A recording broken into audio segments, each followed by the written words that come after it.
నన్ను ప్రశ్నించడం కాదు, నాతో నిలబడటం నేర్చుకోండి. అందరూ నన్ను ప్రశ్నించేవాళ్ళం.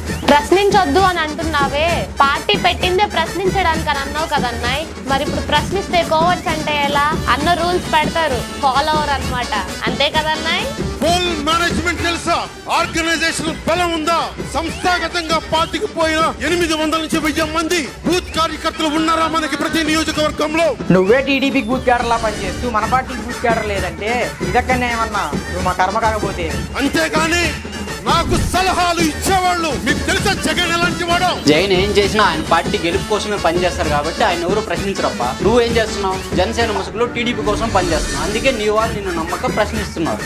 జగన్ గుర్తు పెట్టుకో, పాతాళానికి తొక్కకపోతే నా పేరు పవన్ కళ్యాణే కాదు. 23 సీట్లు వచ్చిన టీడీపీతోనే పోటీ పడలేనప్పుడు 151 సీట్లు వచ్చిన సీఎం జగన్ ని అధపాతాళానికి తొక్కుతారని ఎలా అంటున్నావన్న